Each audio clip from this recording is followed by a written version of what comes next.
Segregation of duties is obviously very important, and you don't realize how important it is until you've accidentally allowed one employee to have too much control in one particular area and to have no oversight, so no checks and balances.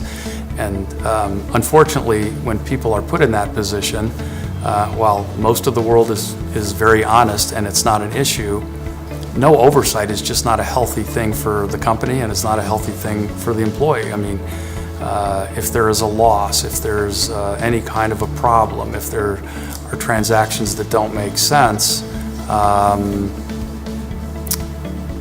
the company has difficulty understanding that it occurred, or they find out about it way too late, and the employee can't ever really prove their innocence, so to speak, either. So.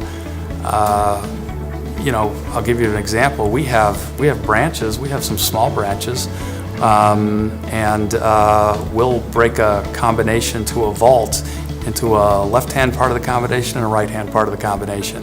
And it takes those two people to open that vault door, and it creates issues. You have to schedule differently because you need a left-hand person and a right-hand person coming to work on the same day to open that up. But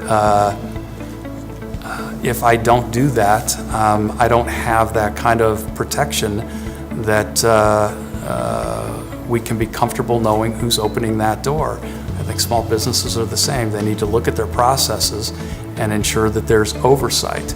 The other thing that they do, and this is an old banking trick that it's pretty effective, is you force employees to take at least a week, or in some cases in the oldest days, 2 weeks off, consecutive days during a year, so that if there was any kind of fraud occurring, that fraud would fall apart during the period of time that that employee is gone. Because typically, if you have a scam going, you need to keep it going, you need to perpetuate it and feed it almost on a daily or weekly basis. So we're all really busy running our companies, managing the employees, and it comes down to, what do I really need to do?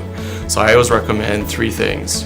First, take a look at, have you assessed your risk? If you haven't assessed your risk, you don't know what you need to comply with, that's number 1. Figure out what you need to comply with and where you're at risk. 2, are you ready to respond? If you feel like you've got a good structure and you've got everything secured, do you have that incident response plan in place? Has everyone that plays a role in that plan been informed of that plan, and do they know what's happening? And number 3, again, people are always the biggest risk. People are the weakest link. So have you done your job in educating your employees, ensuring that your contractors are compliant? All of this user awareness, all of this training, which by the way should at least be annual, all of that needs to be done. That's your top 3.